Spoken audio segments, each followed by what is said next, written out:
Hi, and welcome to Cool Jobs. I'm Caden Amoroso, your host of the show that aims to answer the question that every kid is asked at Thanksgiving by their relatives, which is, what do you want to be when you grow up? Not knowing the answer myself, I've decided to set out on an interviewing adventure where I would find individuals who have achieved the dream of working fun and rewarding careers and ask them how they found these jobs. What are some of the challenges these jobs present? And what keeps them motivated and driven to continue their work.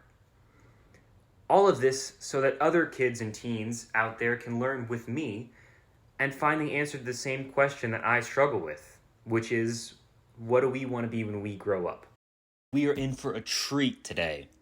My guest, Abby Rakshit, is a powerhouse in the world of business consulting and motorsport. Abby is a management consultant at McKinsey Company and has steered through diverse sectors like automotive, mobility, tech, and energy, advising leaders within those industries. With her experience as Lyft's fleet manager, she brings a practical edge to her strategic insights. When Abby isn't in boardrooms, she's all about racetracks. She's a motorsport enthusiast and the host of the Racing Forces Formula One podcast, which is a go-to for fans of the high-octane sport. So no more waiting. Let's dive into the conversation with Abby Rakshit.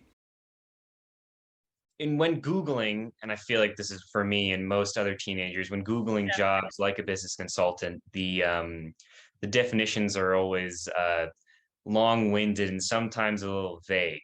So in simple terms, what does a business consultant do? That is very true. Consulting as a profession has evolved. Let me give you a little bit of a history lesson, 30 seconds on where consulting, the term basically came from, was actually where the consulting as a profession came from, where I actually work today. In 1929, when this accountant was trying to go over their friends and their clients' books, and we're like, okay, I can go and help you and figure out how to more efficiently run your business. So that's where consulting came from. Now, from there, consulting has gone through various different places, right? It has become anything. It's like you said, it's a long winded term and has so many definitions. But consulting could really technically mean that you are trying to help somebody do their job a little bit better. It could be marketing consulting, it could be media consulting work, and that's what it feels. But what I do, management consulting or business consulting, whatever you want to call it, is helping an organization run their business a little bit more efficiently, if that makes a little bit sense. Yeah, that does make sense. So like cutting costs and such and optimizing different features of the business. Yeah, that could be one part of it, which is what I'm doing right now. It could also be helping figure out what their next generation of their business is going to look like, which is a lot of the consulting work today, not just running operations. It could also be very future centric. So it could be present centric, but also it could be very future centric. It's like, okay, 5 years from now, our people know what they're doing right now, but hey, consultant, could you come in and tell me next year's area where we have no experience in? We have this like very ambitious project that we're taking on, but you seem to be having the right amount of skill set or the right amount of experience. Can you help us create like the growth plan for that?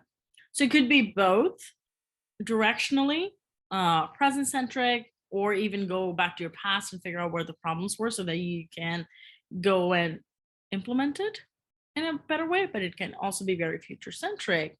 And why it's very important is that we don't have all the answers all the time, but some people may just like doing something very much in depth.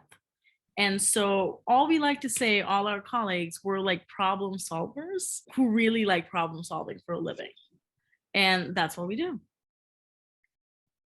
Awesome. What kind of education and training does it take to become a consultant or a That's the fun professional part. problem solver? That's the fun part. You actually need no kind of specific backgrounds to become one, right? And consulting is something that I've only done for the last 18 months of my life.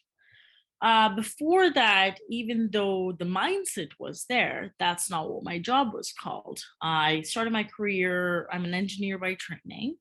I never used my degree in the way it was supposed to be used. I'm a civil engineer, never built buildings. However, that engineering training didn't completely go away. I went and got a master's, a double master's in information systems and operations management. Does not seem connected. It wasn't. It was something at that point I was like, well, I want to move to the US. I knew construction and civil engineering wouldn't have as many jobs. And across the world, it was not something that was like a very booming industry. And when you're coming from a different country, you have to optimize for what was going to be available. And what was going to be available was a lot of, let's say, tech tech based jobs, because I came in like early 2010s, and tech was of course a booming industry. Everybody was coming for a tech related job, and my double masters, and I have a specialization in supply chain, kind of helped me. And these are really random buzzwords, you do not, nobody needs to remember them, right? What it really helped me understand was, in a business environment, how do you map a process very well? That's what my grad school training kind of taught me. And how do you take it to execution, which is really important in a tech product management job. Like the work that I do could easily be a tech product manager in Silicon Valley. So the fact is, which was like, do you understand processes very well? Can you follow logic in a certain situation, and can you take it to an end state to execution? So that was my grad school degree. After that, I went and worked in a diesel engine manufacturer, and I did almost everything from supply chain to purchasing to contract negotiation to actually working on plant floors. And from there, I kind of went and did work, a little bit of internal consulting work for the company itself. And that was my first foray into consulting, to understand, okay, what do you do? Where do you sit? Like a 5-person team goes in and kind of analyzes the situation and then comes out of it. After that, I went to work in one of our major rideshare companies, Lyft, and I did global fleet operation strategy. Again, random buzzwords. What it meant, they had a bunch of cars that they need somebody to help manage. So I like to say for fun, I repaired 15,000 cars for a living, which kind of was it. I was trying to figure out what tires would go on these cars so that, again, like you said, cost cutting and optimizing the business. What tires do go on this car so that it's much more optimized, is the biggest kind of challenge I was going through. Or like, what kind of oil do I put in this car? And that's very much at a macro level, right? Macro means completely from an outside perspective view. But internally, of course, there are so many more things as you're having conversations with multiple companies, trying to figure out the best deals, and then kind of go in and zeroing in on what your strategy is. And that's just one part of the job. I was doing a lot of different things around it. But that's what I did at Lyft. And after that, came on to my current firm, where I was helping first a power industrial firm. Then I've worked in grocery retail. I've done agrochemicals. That's fun. I've done future of sustainability tech. And now I'm back to doing automotive, which has been my first love by necessity. I wouldn't say I was very excited about working in cars when I was growing up, but that was my first job. I've worked in automotive for the majority of my career. So I do well in those spaces because I've just learned how the ins and outs of that world works. Wow, that is an impressive list. Uh Maybe. And I think what it helps to understand is that it sounds like an impressive list today, but it wasn't when I was your age. Or it even wasn't when I was like 25. It was trying to understand, okay, this is not serving me and my interest anymore. What do I want to go do next? I'm feeling really, it was kind of sort of a restlessness that took me to a lot of these places. But again, I think the learning point of here is that you don't have to have anything figured out. And yes, looking back, it's always going to look impressive. Looking forward, it's a little bit more chaotic. And as like famous Steve Jobs quote is, you can't connect the dots moving forward. You can only connect it looking backwards. So now a lot of it makes sense. I promise you, when I was going through it, it doesn't. It didn't. So back to your original question on what takes to become a management consultant is a diverse set of life experiences. A very traditional path is, and if you don't have one, is going to very impressive school somewhere. And I didn't go through that path, right? I'm one of the 20% that came through the non either very highly ranked school or very highly ranked business school path. And that is for management consulting. And giving a little bit of background on what those firms are, there are three major firms: McKinsey and Company, Boston Consulting Group, and BCG. There are some other firms that do that kind of work, or we're advising C-suite, which means the entire leadership of bigger companies that do that kind of work. Deloitte has a strategy company, a strategy side of the business. PwC does, and this is just for your listeners. These are just buzzwords, but you can always go and Google them. There's A.T. Kearney, there's Oliver Wyman. So there's a couple of these, like, the top three, and then there's 5 to 6 of them more that usually will go and hire from schools, and mostly after business schools. Like, there's a big demand for these jobs post business school. Easy answer: you can have a career, whatever career you want to take, then go to business school, then go to consulting. But also, which more and more that consulting firms are starting to realize, that they need people who haven't just done the same thing over and over again and need to have done different things. They're hiring more and more people. So I've got 2 colleagues on my team right now who did not go to business school and were commanders in the US Army, because what they were doing was problem solving for military on ground. One of the interns at our office, who was my summer buddy, she was a chef, a scuba diving instructor, a singer, a nightclub manager, did marketing at a tech firm. So she's had 7 careers before this, because she, again, is very restless. And every 1.5 years, she decided, okay, this doesn't work for me anymore. What can I do? And she's also, of course, incredibly talented to be able to do that, right? So not a lot of the people have 7 careers like my friend there before coming, or like 3 careers like me before coming to the firm. You probably have one, you've done really well, 3 to 4 years. So very typical consulting path is 3 to 5 years at whatever job you decide to do. There are folks who were teachers, there were folks who were chefs, there were folks who were doing healthcare work. I've got an ex-psychologist who's one of my teammates right now, and she just decided she did not want to be looking at therapists from a patient that was draining her. So she decided to take all of that knowledge and use the medical system. And that's what she does at the firm, because the bigger management consulting firms are not just industry focused. You can work in any industry if you'd like to. There are folks who are doing work for the media industry. There are folks who are doing stuff for, let's say, the future of energy.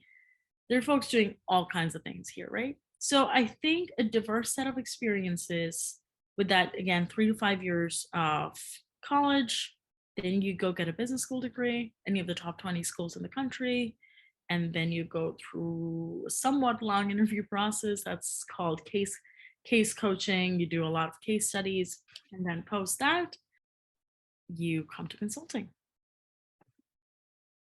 What does an average day at your consulting job look like? Like, what's Uh, the day-to-day situation? I'm going to try and make it as, let's say, as attractive as I can to young people. Okay, which, because that's going to be hard. It's I'm kidding. It's long days. It's not necessarily. Let's talk about, put it in pros and cons bucket, right? Pros are, in a typical day, you never know what one day is to the next. So let's say today we're off, but tomorrow, a typical day would be me checking in with my clients in the morning, checking in with my team, and seeing what plan they have for the rest of the day. We'll have a team meeting to just align on what we're doing for the rest of the week. And in what we're trying to solve for right now for our client is, we're trying to figure out, they're opening a new location outside the country. how does that transition go well? So, right, there are multiple different steps in it. Have you hired the right people? Have you opened up the right amount of like job roles for people to be hired? Have you decided on what salary that's going to look like? Why does that salary look like that? So, a colleague of mine and I haven't done this. 2 weeks of his life was actually learning Mexican government hiring laws because this is a new location that's opening in Mexico and they needed to figure out how much is a fair and average salary with benefits so that they could actually budget that into the next stage of the growth plan. Right. So it does and it changes from week to week. This couple of next weeks for me is going to be really pushing on the implementation of what my colleague had done. And he handed it over to me before he moved on from this.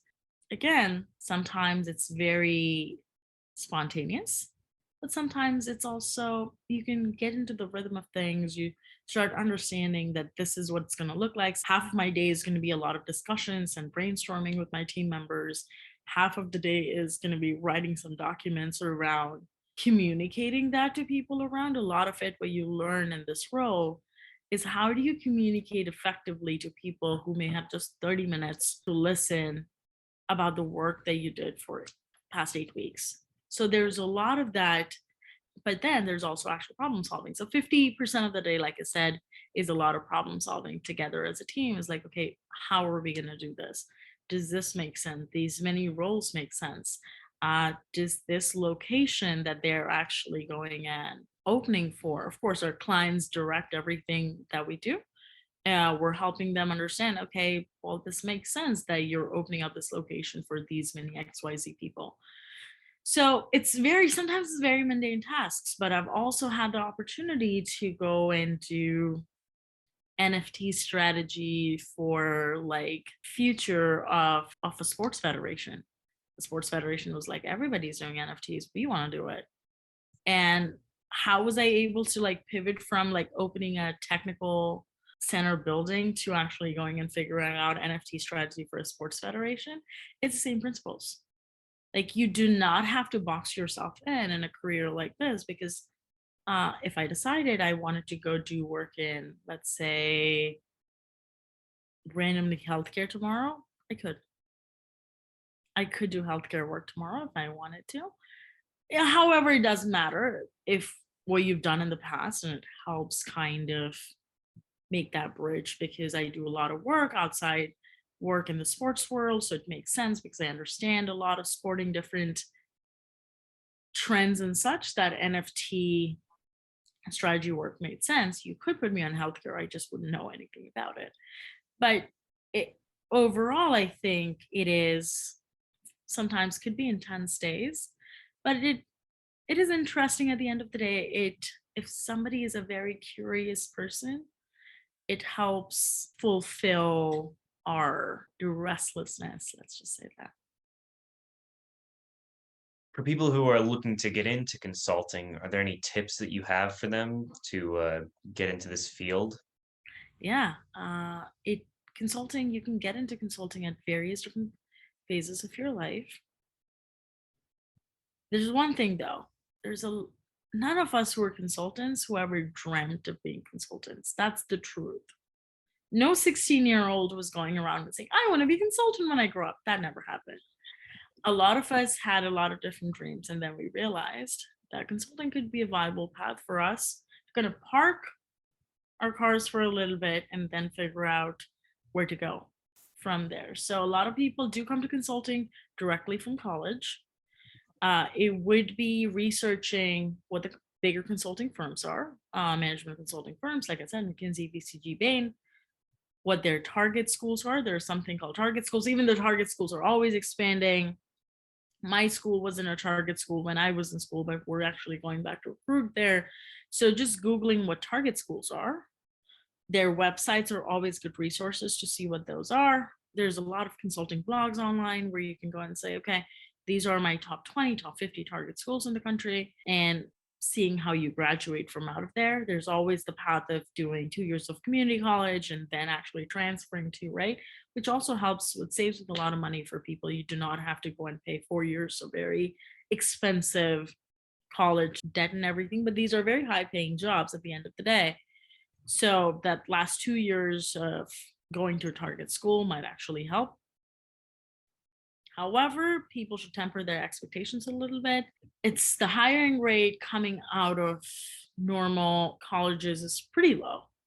However, the highest amount of recruiting that happens is post business school. So go figure out what you want to do. If you've ever considered business school as one of your paths in life, go do that, and post that. That becomes a very viable career. Not saying that's the only career.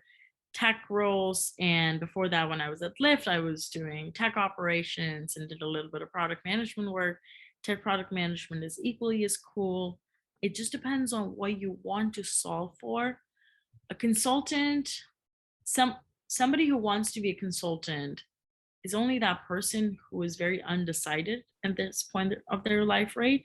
They don't know what their calling is. And a lot of us don't know what their calling is. And a lot of times our bigger goal and purpose comes much later in life.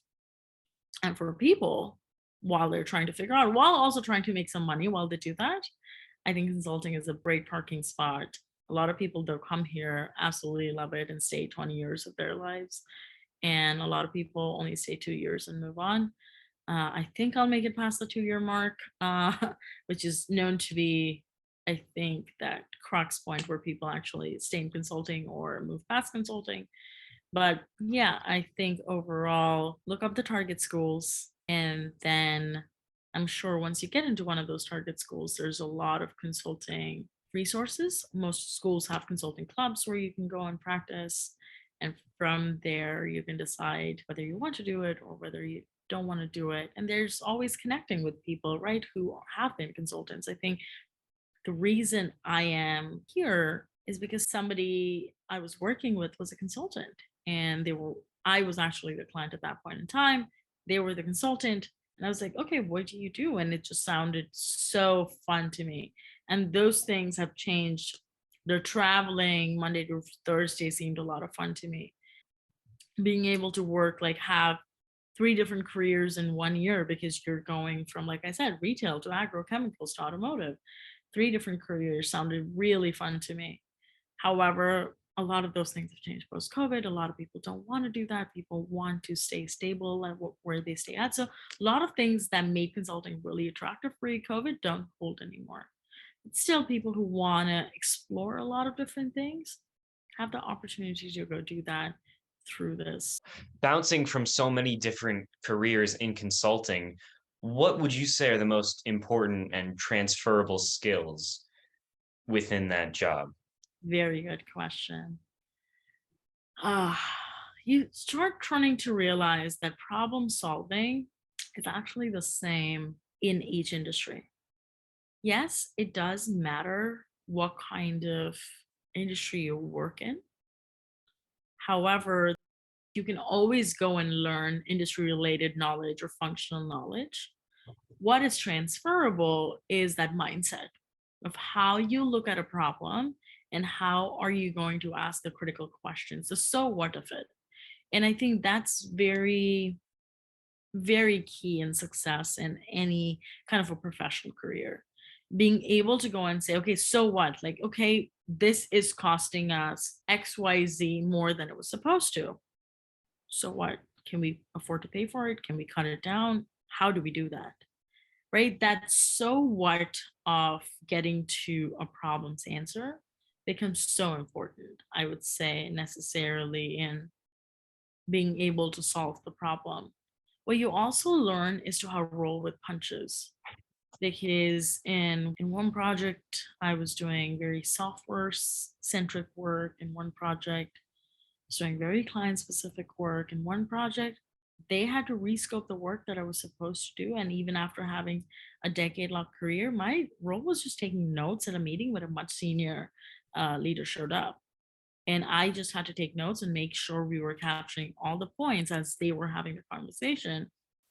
It was a stenographer. And I was like, and you can go and say, well, I can't do this. This is, and so what really consulting does to you is definitely humbles you. If you have somebody who stayed in this career long enough, it will definitely humble you because you have to learn to understand that you're going to have to play different roles in a team and none of that is ever going to look the same. What it also teaches you is how to deal with a large subset of people who may be completely different human beings. Our clients could be very sensitive people, to our colleagues who could be very type A, high performers from wherever they've come in. So they're not very used to taking no for an answer, or they are not used to things not having necessarily going the same way. And they have to learn the same thing as do I, that we have to realize, how do you deal with so many people while being respectful, kind, that everybody's coming to do a job, but that kindness doesn't necessarily also mean that you can be efficient. Like everything, like I'm going to go tomorrow trying to figure out with my team how to get this impact that we've all kind of agreed on without going and pushing my client in a way that they find it intrusive, and also being able to deliver the value that we've all kind of agreed upon. So you have to become very, I wouldn't say diplomatic is not the right word. You have to really understand how to balance human emotions with achieving efficiency. It's a very, very, very hard skill set to achieve. And people who can achieve that are the ones who stay here very long. Is how do you make impact for someone without actually keeping your agenda aside? You have to make an impact for someone, and they may not be seeing your point, and they have to actually make an impact in their own job. So how do you kind of manage all of that together? So you learn a lot about relationship management. You learn a lot about rolling with the punches, like I said. And after you worked in 5 different industries, you start realizing, oh, I'm kind of doing the same thing everywhere. So tomorrow, if after you've done 2 years of consulting, and let's say, Kaden, you want to go start a tech startup or you want to start a business of your own, you've now learned, you've done operations at one, maybe you've done marketing in another project, you've done advertising in another. Well, consulting firms don't do advertising. That's a very niche. I'll take that back. That's advertising, a very niche world. But you've done a lot of these specific, you've done a sales specific, you've done a profit and loss project, you've done all of it. And now you have an understanding of various functions and that skill set of relationship management and being a fast executor, that you can go and start that in any industry you've been interested for a long time. Let's say you now want to start a media agency or a media firm. Now you realize that you can do all of that and combine that, which actually happens. There's the stat somewhere that currently there are 40 or 60 CEOs from Harvard, but actually 75, yes, or 78 CEOs from McKinsey, post McKinsey, outside in the world. I think that really happens because these people who've really spent time problem solving, and it doesn't really mean that this specific organization has made them that. It's just that they already had all of these skill sets. They honed it a little bit here, and then they moved on to whatever they wanted to do. We'll talk about the new Starbucks CEO that's coming in. He was McKinsey India through and through, went leadership into for the India location. Then he went to Coke or Pepsi. No, he went to Pepsi for a couple of years. Then he did whatever he's doing right now, and then he's coming to Starbucks. What it really did, those 19 years staying at the firm, was going in, and he probably got to learn about running his own business because he was going and advising a bunch of different CEOs onto what to do. And a lot of times, like, you could ask me, well, Abby, you've only had 8 to 10 years of career. Like, what makes you qualified? Really, it doesn't. What makes me qualified is just as a very non-assuming third party that can go in and look at a situation and be like, well, you can do this. Well, you can do this. It's like basic, simple answers. Well, this is getting too expensive and we can't align. I guess then we should align on how much we should be spending every month. Those are very simple questions that people forget when they're running like major corporations, and corporations are not these like very convoluted conspiracies that like people say. It's run by people, and people really can't do very small things. And from there, you can just realize how to kind of bring it all kind of together and use that skill set for a big picture kind of view of whatever you want to do in the future. That was great.